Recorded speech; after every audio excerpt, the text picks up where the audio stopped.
పిల్లలు ఈ రోజు మనం రక్షాబంధన్ సెలబ్రేషన్ చేసుకుంటున్నాం కదా మన పాఠశాలలో. మరి మనము ఏం తెచ్చుకున్నాం? రాఖీ. ఇది దేంతో తయారు చేశారు? ఆవు పేడ, గోవు పేడతో తయారు చేశారు. ఈ రాఖీలు మనం కట్టుకున్న తర్వాత తీసేస్తాం కదా, అప్పుడు భూమిలో కూడా కరిగిపోయి భూమికి మంచి ఎరువుగా. మరి ఎరువు దేనికి ఉపయోగపడుతుంది? మొక్కలు బలంగా పెరగడానికి, ఆరోగ్యంగా ఎదగడానికి ఉపయోగపడుతుంది. అందుకే మనం అందరము గోపేడతో తయారు చేసిన రాఖీలే వాడదామా మీ ఇంట్లో కూడా? ఇది చూడండి, మా పిల్లలు తయారు చేసుకొచ్చిన రాఖీలు.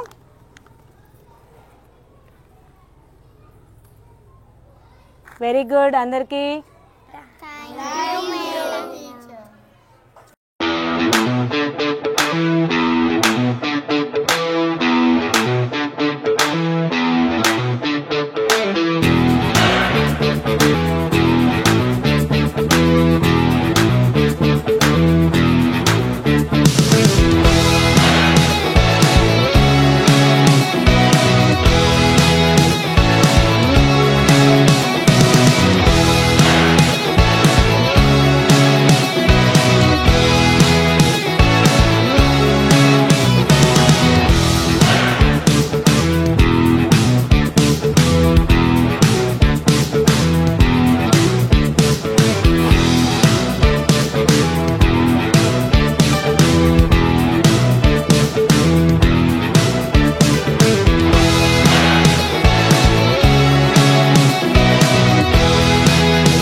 ఫ్లవర్స్ పోయినాయి కదా, నేను గొప్పడతా అని చేదా పెట్టి.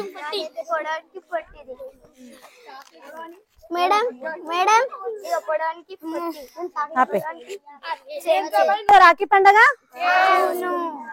మరి ఎవరు కడతారు మీకు రాఖీ? చెల్లి లేదా అక్క ఎవరైనా కడతారు కదా. కట్టినప్పుడు మరి ఎందుకు కట్టుకుంటారు అట్లా? కష్టంలోను సుఖంలోను ఎప్పుడు తోడుగా ఉండాలి. ఏ ఆపద వచ్చినా కూడా తమ్ముడు అన్న అక్క చెల్లెలకి తోడుగా ఉండాలి, అక్క చెల్లెలు కూడా అన్న తమ్ముడికి తోడుగా ఉండాలి. అర్థమైందా? మన సొంత అక్క చెల్లెళ్ళే కాకుండా ఎవరైనా సరే మనము అక్క చెల్లెలాగా భావించాలి. ఎవరైనా సాటి మహిళలు అమ్మాయిలు ఆపదలో ఉంటే వాళ్ళను మన సొంత అక్క చెల్లెలాగా అనుకొని వాళ్ళకి సహాయం చేయాలి. అర్థమైందా?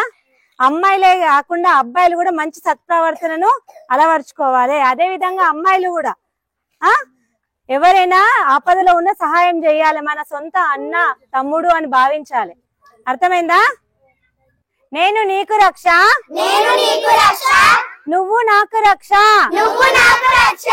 మనమంతా దేశానికి రక్ష,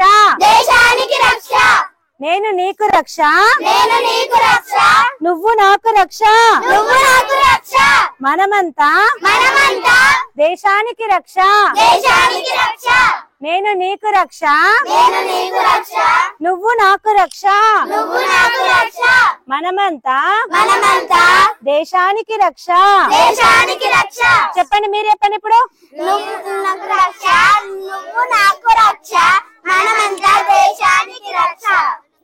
వెరీ గుడ్. మీరంతా మంచి భావి భారత పౌరులుగా తయారై దేన్ని కాపాడాలి? మన భారతదేశాన్ని కాపాడాలి, రక్షించాలి.